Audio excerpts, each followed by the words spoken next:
Jeunes gens, vous êtes imprudents d'applaudir à l'avance. Jamais faire ça. Dieu sait ce qu'on vous fait écouter par la suite.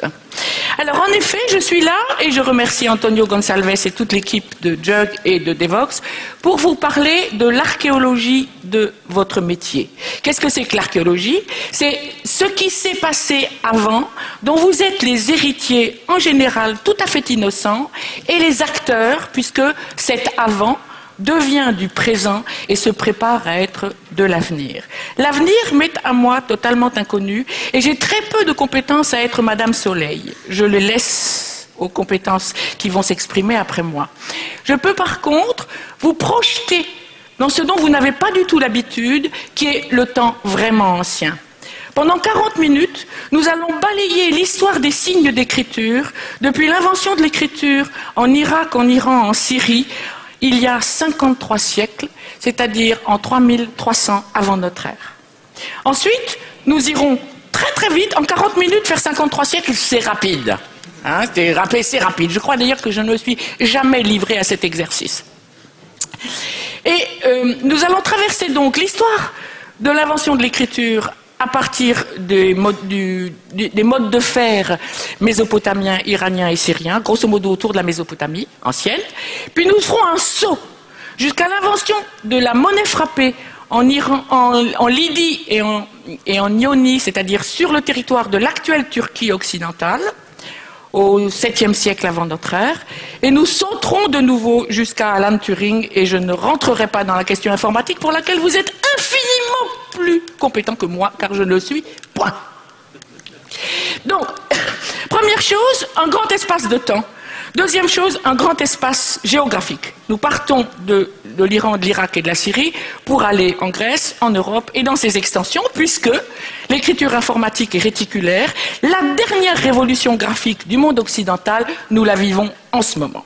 Et elle a conquis la planète, ce qu'avait déjà fait un peu la livre anglaise au début du XXe siècle, sous la forme monétaire, et ce qu'elle fait maintenant est inouï et demande à la fois une réflexion historique et une réflexion sociale, politique et morale, dont je vous laisserai les problèmes. Mais vous êtes des acteurs majeurs de ce qui se passe. J'espère simplement vous en rendre un peu plus conscient. Alors, cette aventure géographique et historique, je ne vais pas la traiter sur la planète entière. Je ne vais m'intéresser qu'à l'histoire des signes qui commence en Irak et en Iran, qui va en Grèce, en Europe et dans ses extensions, en laissant de côté toute l'histoire des signes d'écriture du Chine, Corée, Japon, hein, et toute l'histoire des signes amérindiennes, les écritures amérindiennes. Ce sont d'autres mondes sémiologiques, d'autres mondes de signes d'écriture. J'emploie ici sémiologique dans le sens de signes d'écriture. Donc ma présentation ne tend pas du tout à l'universel. Et mon interprétation générale de l'histoire des signes n'est pas universelle. Si l'écriture dont vous êtes les maîtres l'est, dans son histoire, elle ne l'est pas. C'est donc celle d'une conquête dont nous avons parlé. Alors, nous allons commencer par l'invention de l'histoire de l'écriture au sens général du terme. Il faut que vous rentriez dans une exposition à la fois historique, archéologique, linguistique, parce que les signes n'appartiennent pas à une discipline universitaire, ils sont indisciplinés, et c'est pour ça d'ailleurs que vous êtes réunis. C'est parce qu'ils sont indisciplinés que vous pouvez être si nombreux, avec des compétences différentes, des formations différentes et des curiosités variées. Votre métier, c'est manipuler des signes. Le signe, l'environnement humain est fait de signes, c'est l'anthroposphère sur laquelle vous travaillez. Alors, nous allons donc commencer par l'invention de l'histoire de l'écriture en Irak et en Iran. Et pour commencer cela, on va aller un peu plus loin au 7e millénaire avant notre ère. Comment les gens comptent? Et pour se souvenir d'un comptage, ils comptent avec des petits objets qu'on appelle des calculis, qui sont fabriqués de main d'homme, en pierre ou en argile, et qui représentent des nombres. Par exemple, dans un système où la base est 60 avec une base intermédiaire 10, il y a une forme de calculi qui est en général le bâtonnet long et mince, qui représente 1, une bille beaucoup plus petite que celle-là qui représente 10, et le cône qui représente 60. Quand un berger compte ses moutons, ou dans un silo on compte des ballots, des amphores de grains, eh bien, pour se souvenir du comptage, on met dans un bol une bille pour chaque unité. Au bout de 10, on enlève ce bol et on met dans un autre bol une bille pour la dizaine, et on continue. Hein? Donc, c'est un mode de comptage qui a permis, depuis le 7e millénaire avant notre ère, avant la révolution néolithique, c'est-à-dire avant le passage à l'agriculture et au pastoralisme, de compter. Voici quelque chose qui se passe à partir du moment où, dans le Vieil Orient, se produit la révolution urbaine. Hein? Les gens se mettent à vivre en grandes cités, dans les grandes cités d'Uruk et d'ailleurs. Il se produit une intégration de l'économie, de la politique et de la religion, telle que les grandes puissances locales, le temple, le palais, rassemblent les sources de l'économie, les ressources, les grains, l'huile, et tout ce qui permet d'entretenir la collectivité. Or, ils ont besoin pour ça de conserver des biens dans des lieux clos. Le premier artefact dont ils se servent pour enclore des biens, ce sont des scellements. Ces scellements sont des boules d'argile avec lesquelles ils ferment les ballots, ils mettent de l'argile autour des nœuds. Ça vous paraît loin de l'informatique? Pas tant que ça, vous allez comprendre pourquoi. Ils mettent des boules d'argile autour des nœuds et ces boules sèches. Ils mettent des boules d'argile autour des nœuds qui ferment les portes et ces boules sèches, ce sont des scellements pour fermer. Ça leur donne une drôle d'idée. C'est d'enfermer dans des sortes de scellements indépendants, qu'on appelle des bulles enveloppes, d'enfermer des calculis que vous avez vus tout à l'heure. Ils prennent une boule d'argile, ils y font un trou avec le pouce, pas un trou, un creux avec le pouce, et dans ce creux, ils mettent des calculis. Ces calculis, qu'est-ce qu'ils font? Ils représentent des quantités de biens qui sont stockés quelque part. Ils referment la bulle en argile et ils étalent un seau. Celui-ci est un seau, c'est-à-dire un seau en pierre gravée, avec en creux des oiseaux, dont vous voyez plus ou moins le dessin ici. Cet artefact, qu'on appelle une bulle enveloppe fermée, est le démarrage de l'invention de l'écriture. C'est l'artefact de base. Dans un système comptable, eh bien, on a un document. Ce document est muet, il n'y a rien d'écrit dessus. Sauf que le sceau, qui n'est pas écrit, représente un acteur social de la vie économique qui va précisément créer les signes d'écriture. Voici l'étape suivante des bulles enveloppes. Elles ont toujours des calculis à l'intérieur et sur la surface, il y a des marques représentant ce qui est enfermé. Ce sont les premiers chiffres. Hein? Vous voyez, en haut de la bulle, des marques longues et fines, peu profondes, qui représentent sans doute les bâtonnets qui sont devant. Ensuite, 3 trous qui représentent sans doute les disques, 3, et ensuite une grande marque conique qui représente le cône. Comment est-ce qu'on a inventé l'écriture? Dans cette région du monde, en rendant visible ce qui était invisible. Voici les chiffres qui ont fait que vous pouvez faire le métier que vous faites. D'accord? Les types qui ont fait ça, ils étaient aussi géniaux que vous. Peut-être plus d'ailleurs. Hein? Parce que là, je veux dire, nous ne serions pas ce que nous sommes. Hein? Nous avons hérité d'ailleurs. Ah, qu'est-ce qui s'est passé? C'est pas moi.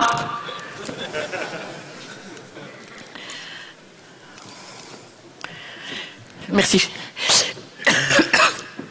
Ce sont donc des gens qui travaillent dans une comptabilité, qui ont besoin que le document, eh bien, on arrête de le casser pour savoir ce qu'il y a dedans. Hein? Puisque ce document comptable, pour vérifier la livraison de biens et ce qui a été donné au départ, vous pigez l'histoire? Il y a des moutons ou des amphores de grains qui partent d'un lieu, qui vont dans un autre. Il y a un certain nombre d'amphores de grains qui doivent être déplacés ou qui doivent être stockés. Et donc, c'est cette quantité de biens qu'enregistrent les calculis qui est enfermée dans la bulle, mais quand il n'y a pas de marque à l'extérieur, vous êtes obligé de casser le document pour savoir. Là, on ne le casse plus. D'accord? C'est ça l'écriture. Rendre visible l'invisible en gardant le document. Voici donc les premiers signes. Et puis, voici l'étape suivante, ça ne marche plus. Hop là. Et voilà. Moi, j'aime bien quand ça ne marche plus. Bien. Voici une tablette numérale qui est l'étape suivante. C'est une tablette numérale de Suse, de la ville de Suse en Iran, et où il y a un seau. Je l'ai dessiné en haut, enfin c'est pas moi qui l'ai dessiné. Qui représente un atelier de tissage. Vous le voyez, l'atelier de tissage, hein? Et les façons de représenter les gens vus d'en haut ou couchés, et le chef d'atelier, le donneur de conseils debout. Et la tablette, eh bien évidemment, elle n'est plus creuse, il n'y a plus de calculi, puisqu'il y a des signes. Et les signes, c'est-à-dire les chiffres, eh bien, ce sont ces petits trous. Pas beau. Ah. Pas beau, apparemment. Génial, néanmoins. Voici donc la tablette numérale. Par la suite, qui ne marche pas. Bien, merci. Une tablette à l'étape suivante, qui est une tablette pictographique, qui ici porte des caractères ou des signes. Pour les nombres, vous les reconnaissez maintenant. Ce sont, sur l'image de gauche, les espèces de petits cônes, qui sont des signes pour les nombres, et puis d'autres signes, qui sont des signes pour les éléments de la langue. Donc, on passe de la première étape, qui sont des signes pour les nombres, des chiffres, hein, à des signes pour les éléments de la langue, qu'on les appelle logogrammes, signes pour un mot, par exemple. Eh bien, vous reconnaissez, si vous êtes des compétents en sumérien, ce que pour ma part je ne suis pas, le signe de la main, ratou, hein, le signe, une espèce de râteau, le râteau, hein, eh bien c'est pas un râteau, c'est un chasse-mouche qui sert à écrire le concept de Gal, grand, important, puissant. Hein, puisque un chef en Irak ou en Iran, il ne pouvait pas supporter la chaleur, donc on chassait les mouches. Et bon, et vous reconnaissez très bien la branche d'orge de grain, hein, qui est le sujet. Bon, et puis sur la tablette de droite, l'ouf, t'as été trop vite, chouchou.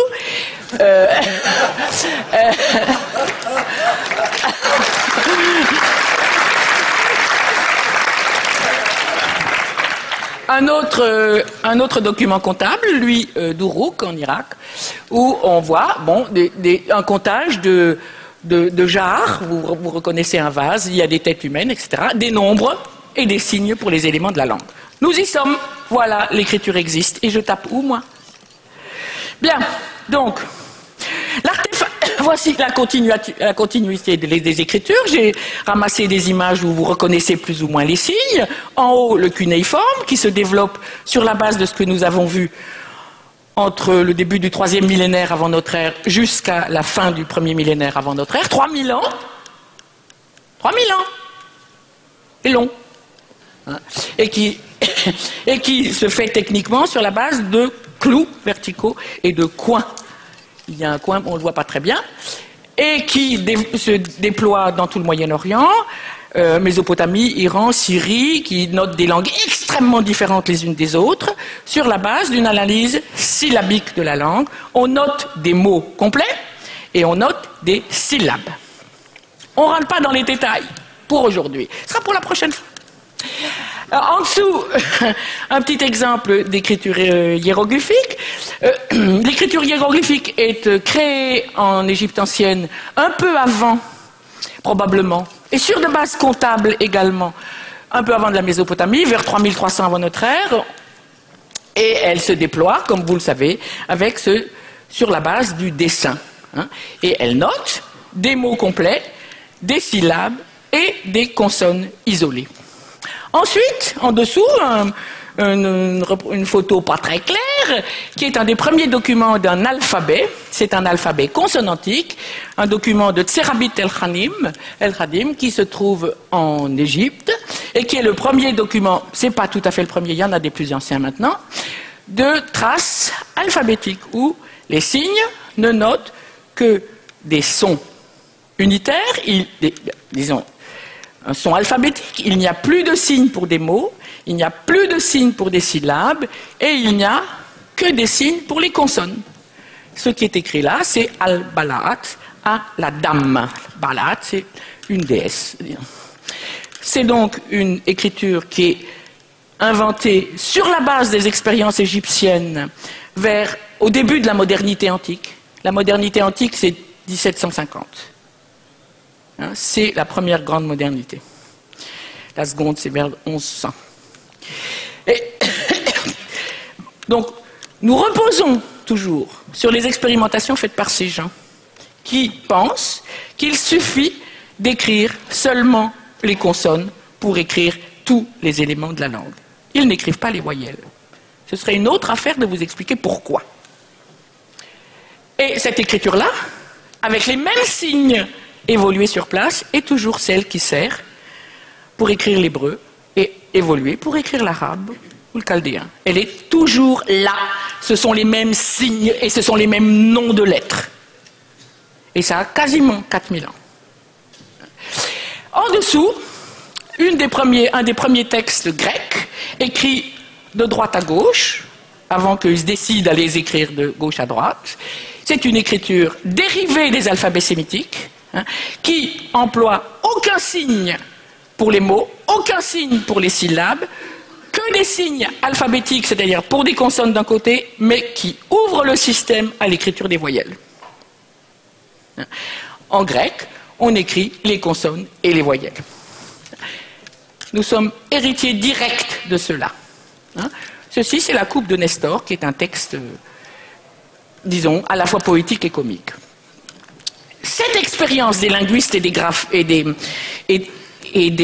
écrivains de l'Antiquité, elle commence en 3300 et elle achève sa problématique vers 800 avant notre ère. Qu'est-ce qui s'est passé? On a épuisé le problème. Le problème, c'est quoi? Le problème, c'est comment écrire les éléments de la langue. On commence par prendre un énoncé et on trouve que les premiers gros éléments, c'est des mots. On choisit certains mots et pas d'autres. Ensuite, on se dit, bon, ben, il y a des mots. Est-ce que ces mots sont composés? Oui, ces mots sont composés. Ces mots sont composés de syllabes. On trouve le deuxième niveau possible pour représenter des éléments de la langue. On écrit des syllabes, ce qui fait qu'on a un syllabaire avec beaucoup moins de signes qu'un signe par mot. C'est économique, un syllabaire. Et quand on a une syllabe, on se rend compte, ah bon, mais il y a encore des composants, donc il y a une consonne et une voyelle dans une syllabe. Et on commence par écrire que les consonnes. Et ensuite, on écrit consonnes et voyelles. Le problème est épuisé. Et depuis 800 avant notre ère, il n'y a pas de nouvelle analyse graphique pour écrire les langues selon les éléments les plus petits. Il n'y a pas d'éléments le plus petits. Donc c'est un raisonnement qui se fait sur 2000 ans à peu près, et qui un peu plus de 2000 ans, 2500 ans, et qui s'épuise. Donc, maintenant vous avez compris le problème de la première partie de l'histoire. Mais il faut reposer la question première. Cette invention de l'écriture commence avec la manifestation de nombres. Et elle dérive sur l'histoire de la notation de la langue. Maintenant, nous allons passer à autre chose, à la monnaie frappée et à l'écriture monétaire arithmétique, qui se fait en dehors de l'écriture de la langue. Et pour l'informatique, ça se fait en dehors de l'écriture de la langue, sur la base des nombres, à chaque fois.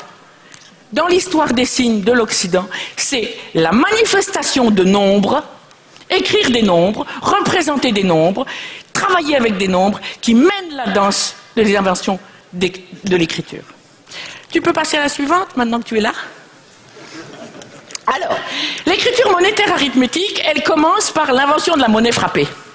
La monnaie frappée, elle n'existe pas dans cette région du monde, ni nulle part ailleurs d'ailleurs, avant 600 avant notre ère. Jusque-là, dans la mesure où on se sert de métaux précieux, on pèse les métaux au moment d'un paiement et d'un échange. Dans les années 50-60, ça se faisait encore en Syrie. Ça ne se fait plus, on échange directement des objets monétaires. Mais pour arriver là, ça ne s'est pas fait tout seul. L'écriture monétaire arithmétique commence en Ionie et en Lydie en 600 avant notre ère. Les premiers artefacts, nous reviendrons sur le concept d'artefact. Les premiers artefacts sont des globules, comme ça, d'argent. Ces globules sont de petits objets ronds, ovales, pesés, c'est-à-dire qu'ils sont moulés dans des moules en argile qui garantissent que quand le moule est rempli de métal mobile, mou, de métal réchauffé, eh bien, quand l'objet complet aura séché et aura refroidi, il aura tel ou tel poids. D'accord? Ce sont des globules pesés, moulés en sorte d'obtenir un certain poids. Bien. Et ces globules, ce sont les premiers artefacts, tout petits objets qui ressemblent lointainement à un œil. Ces petits objets sont d'abord en argent, puis en électrum. L'électrum est un alliage natif d'or et d'argent qui se trouve dans cette région du monde, et c'est la raison pour laquelle, quand vous voulez dire on a touché un paquet de pognon, vous dites c'est le pactole. Ça vous dit quelque chose, cette expression? Ou pour dire que quelqu'un est extrêmement riche, vous dites il est riche comme Crésus. En parlant de pactole et de Crésus, vous êtes directement dans la tradition qui parle de l'invention de la monnaie frappée. C'est ça. Elle vous occupe votre vocabulaire. Et même si vous l'apprenez aujourd'hui, elle est présente en vous, cette histoire. Donc, voici un globule d'électrum, alliage natif d'or et d'argent. Il est faux. Hein? C'est une invention faite par un banquier, je crois, parce qu'on en a guère de photos. Ce globule va être frappé. Frappé d'un côté, puis moulé de l'autre, et il va s'aplatir et devenir une pièce. Le voilà frappé, bon, peu importe, ça a été vite, il est frappé par une barre, et de l'autre côté, il est posé sur un seau, gravé, et on a un globule aplati. C'est le même phénomène, en quelque sorte, que les bulles enveloppes qui deviennent des tablettes. Ce sont des boules qui deviennent des pièces, qui s'aplatissent parce qu'elles reçoivent une image sur le droit. Ici, un lion avec un bœuf affronté. C'est une pièce d'électrum du roi de Lydie, Crésus ou avant Crésus, qui est frappé de deux poinçons. D'accord? Cet objet-là, il est ancien, vous ne l'avez jamais vu, mais vous le reconnaissez. C'est la monnaie dont nous nous servons, de moins en moins, puisque la monnaie devient de l'information, mais c'est la monnaie avec laquelle vous avez appris à vous servir, à acheter une baguette quand vous étiez petit. Maintenant, nous allons nous arrêter, pas du tout sur les images, mais sur les poinçons. C'est quoi ces poinçons? Eh bien, j'ai laissé les illustrations sur ce truc. Ben, j'ai laissé les textes. Eh bien, c'était pas prévu, t'as pris un drôle de... Bon, tant pis. Bon, on continue. Bien. Alors, ici, c'est des poinçons. Ces poinçons, qui sont donc des frappes sur le métal mou de fabrication de la pièce, de forme géométrique. Ces poinçons indiquent les étalons pondéraux dans lesquels les pièces ont été calculées. Le poids de ces pièces n'est pas fait au hasard, il représente un sous-multiple d'un étalon pondéral. Nous avons un étalon pondéral, je vous signale, c'est le kilo. Hein? Ceux-là, ces gens-là, en Grèce ancienne, ils ont l'étalon pondéral qui s'appelle le statère, mais chaque ville a son étalon, avec le même vocabulaire. Donc ça rend tout très compliqué. Alors, à gauche, vous voyez un rectangle entouré de deux carrés, au milieu, un grand carré, un petit carré, et à droite, deux grands rectangles. La première image représente l'étalon de Lydie, dont la ville d'Éphèse, que nous appelons de 14 gamme 30, parce que c'est notre expression métrique. Ils l'ont pas, hein? D'accord? Hein? Cette expression-là, elle date de 1797, hein? C'est-à-dire pas avant. Donc, celui du milieu représente l'étalon de Fossé, donc la mère patrie de l'OM, de 16 grammes 50, et à droite, l'étalon de l'île de Samos de 17 grammes 40. Ces figures vont céder la place au fur et à mesure du déploiement de la monnaie frappée à des figures géométriques. Nous allons en voir une belle monnaie de la ville de Célinonte dans l'Italie du Sud, du 5e siècle avant notre ère. Sur le droit, une feuille, c'est une feuille de céleri, et sur le gauche, un carré divisé par 6 segments au centre, qui se croisent au centre. C'est une figure géométrique qui représente d'ailleurs assez bien certains théorèmes de Thalès. Bien. Alors, qu'est-ce qu'elles sont, ces figures géométriques? En voilà quelques-unes. Un carré coupé par ses médianes, un carré coupé par ses diagonales, un carré coupé par ses diagonales et ses médianes, un carré avec des drôles de formes qui ressemblent à ce que nous appelons un gnomon et qui annonce la connaissance de racine de 2, hein, évidemment, qui est un des grands problèmes de la mathématique grecque ancienne. Un petit carré qui permet la duplication du carré, qui est un des grands problèmes de la géométrie antique et qui est le problème du dialogue de Platon qui s'appelle le Ménon. Comment construire avec un petit carré le double de ce carré? Eh bien, il faut passer par les diagonales. Hein? Et puis, le symbole pythagoricien du pentagone étoilé, j'en aurais pu en prendre d'autres. Pourquoi diable des représentations géométriques sur le dos des monnaies? Ça n'a intéressé personne et mes collègues numismates me ferment la porte au nez. Ça a intéressé un mathématicien allemand qui a écrit un article, hélas il est mort, je ne l'ai pas rencontré, et moi, qui ne suis pas mathématicienne. Ce sont les plus anciens documents de la mathématique grecque. Ils sont du 5e siècle, alors que les documents que nous avons sont plusieurs siècles plus récents. Pourquoi des figures géométriques sur le dos des monnaies? Parce que la monnaie, en métal précieux, frappé, est le vecteur d'une écriture particulière de nombres et des rapports de ces nombres entre eux. C'est une réinvention de l'écriture, sans aucun usage de la langue, uniquement dédiée aux nombres et à leurs rapports. Or, il se déploie en Ionie à ce moment-là, les écoles mathématiques de ceux que vous connaissez sous le nom de Thalès et de Pythagore et de leurs élèves. Je pense que Thalès était dans le coup. Hein? Parce que les mathématiciens qui s'occupent de monnaie, il y en a eu plein. Nicolas Oresme, John von Neumann, Newton et d'autres. C'est une vieille histoire. Et donc, mais qu'est-ce qu'elles disent? C'est que l'objet monétaire en métal précieux, frappé, pesé, est le vecteur, c'est-à-dire le support absolument nécessaire et signifiant d'une nouvelle écriture dédiée aux grandeurs et à leur rapport de grandeur.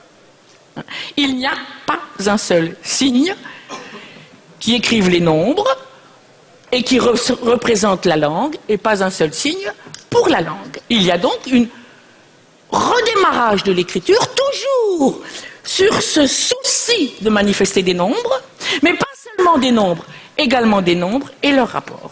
Qu'est-ce que j'ai fait, moi? J'ai essayé d'interpréter ces trucs en lisant certaines... On n'a pas le temps, non? Et donc, on laisse ça, on va vite. Mon interprétation est plus ou moins bonne et plus ou moins ratée.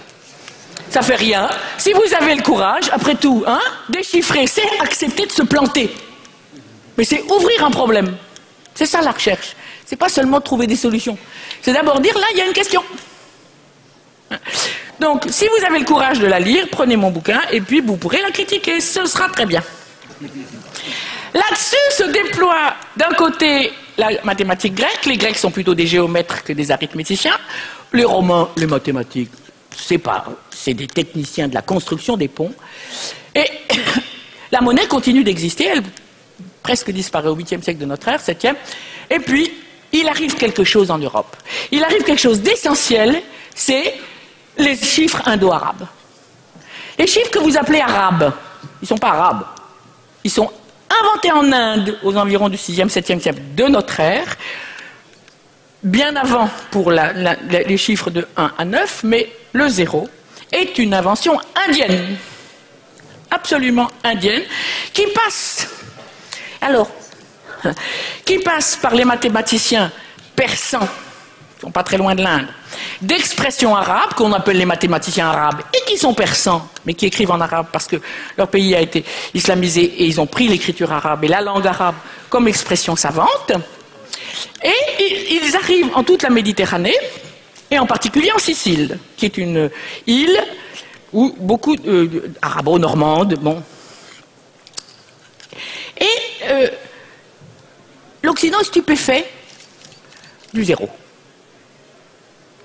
Voici une des premières monnaies, c'est peut-être la première, qui est une monnaie sicilienne, avec le buste du Christ, en haut un texte en arabe disant qui a frappé la monnaie, et une date, 533, qui est la date 533 de l'hégire, à quoi il faut ajouter 610, puis faire le calcul de l'année lunaire, qui est à peu près de 1150-55.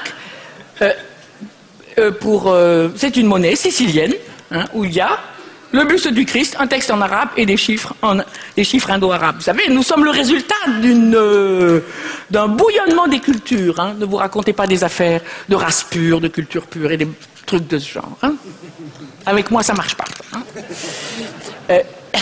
Alors, à droite, la page 124 qui est sur Internet, qui est sur Wikipédia, je l'ai piqué là, mais je l'ai mal rogné, du livre d'un personnage dont vous avez entendu parler si vous avez fait des mathématiques, qui s'appelle Laurent de Pise, qu'on appelle également Fibonacci, qui était un fils de drapier de Pise, de grand marchand, et le marchand avait entendu parler que dans le monde de l'autre côté, chez les Arabes, on écrivait avec des chiffres qui étaient un peu plus commodes.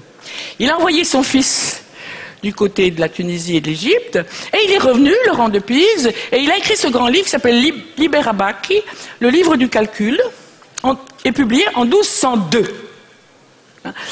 Et il y présente tout le principe de l'écriture des chiffres indo-arabes, de 0 à 9, l'écriture par position, la barre de fraction, il y présente également des développements d'algèbre et de géométrie, et le calcul des prêts et des intérêts pour les marchands.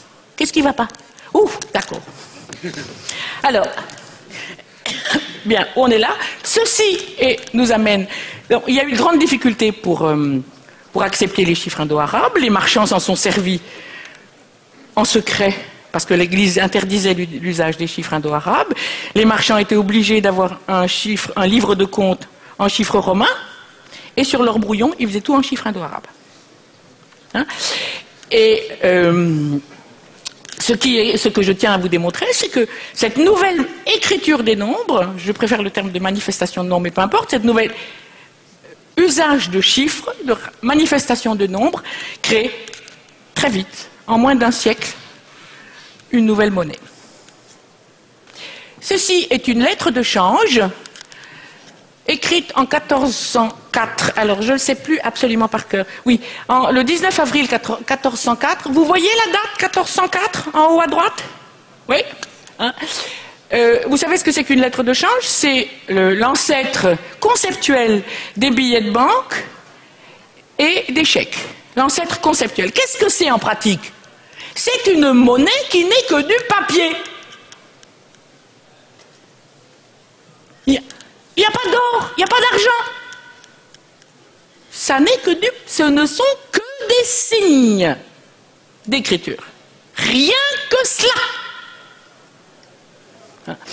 Ça vous paraît absolument normal, mais ceci aurait pu être fait dans l'Antiquité. Ça n'a pas été fait dans l'Antiquité.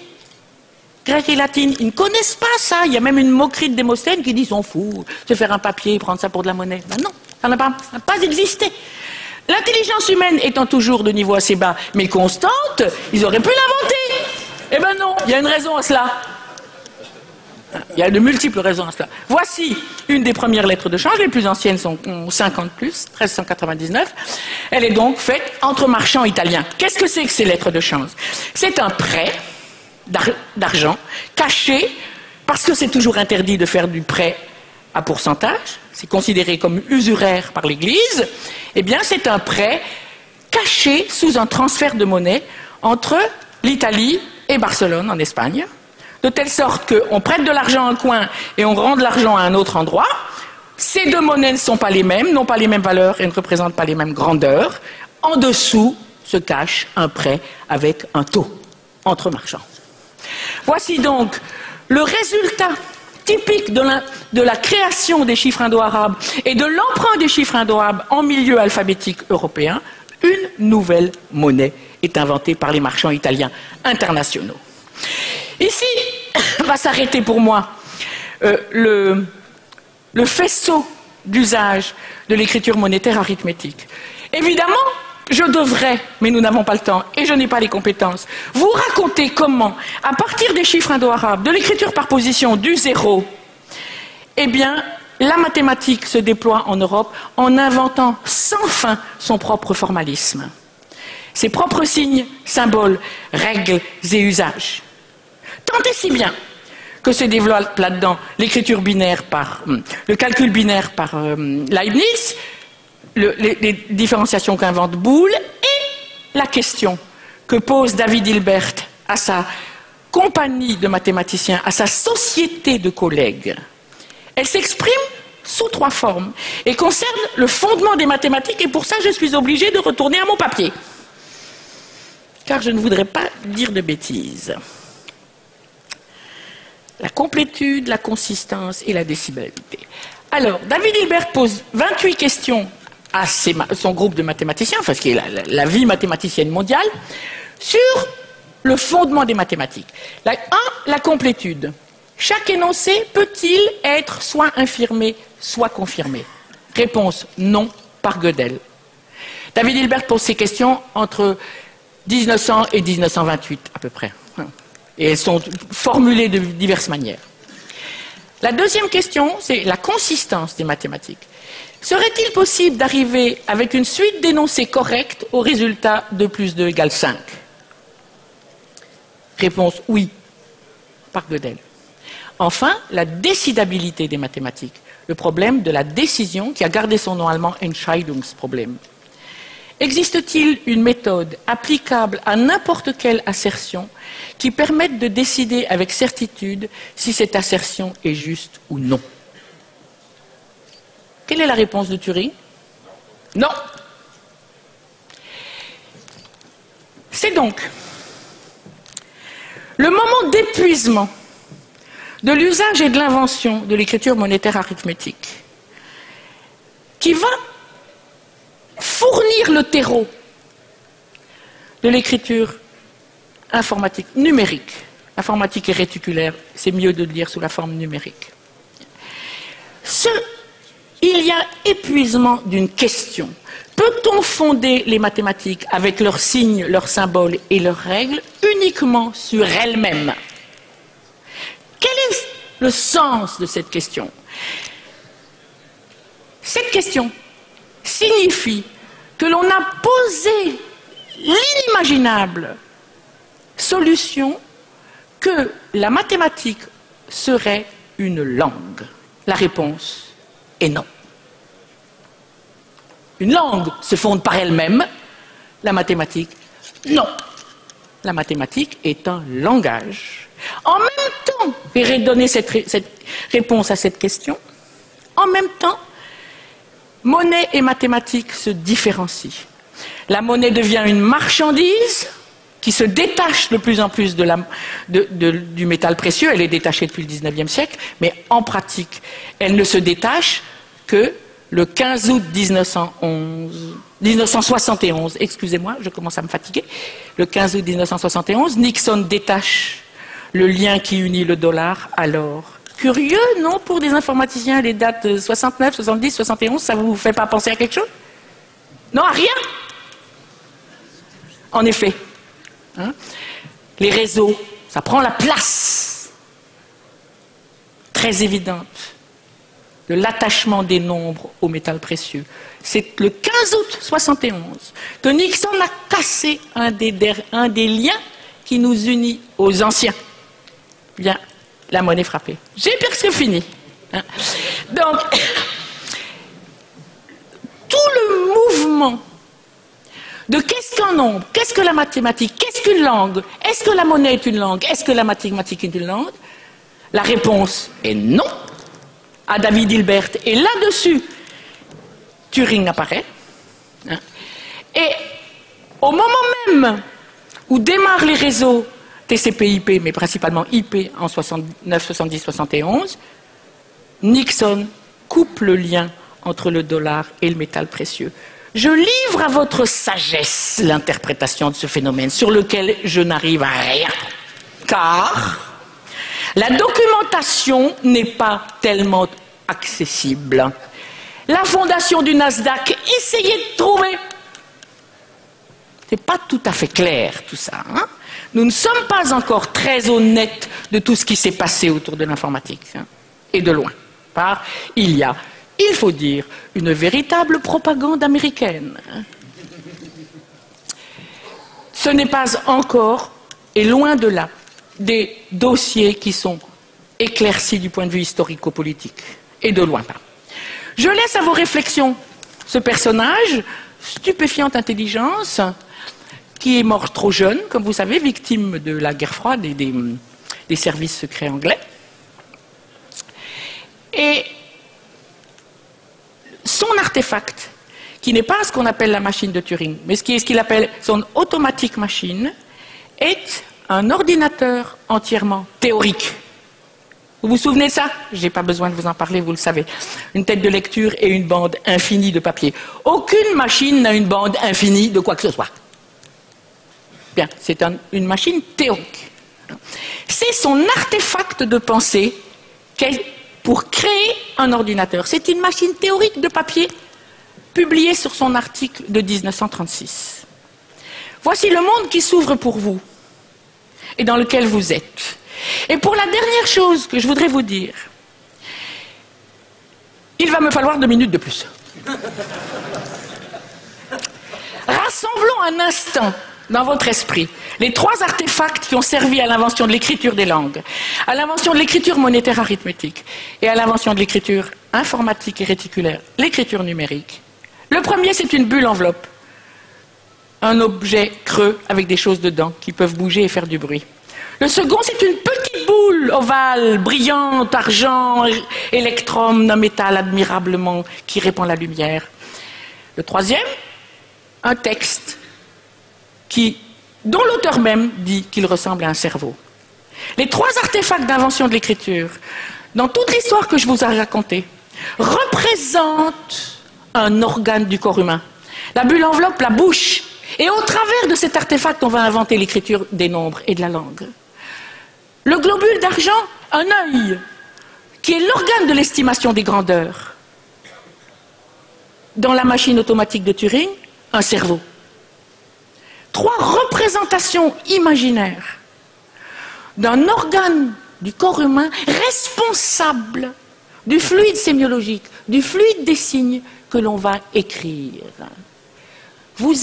Nous sommes encore pris dans ce même univers qui est celui du corps humain, celui du corps universel de l'homme, où certains organes émettent des signes, captent des signes, qui vont devenir des techniques. Vous avez fait cela. Nous faisons cela tous les jours. Nous sommes dans la 3e révolution graphique. Et tout ce que cela entraîne de transformation dans la société, mais également dans nos âmes, dans la construction de nos êtres, vient en partie du fait que nos habitudes changent, mais aussi du fait que nous sommes quelque part dans un immense mythe. Vous êtes les acteurs de ça, je suis l'observateur émerveillé. Merci.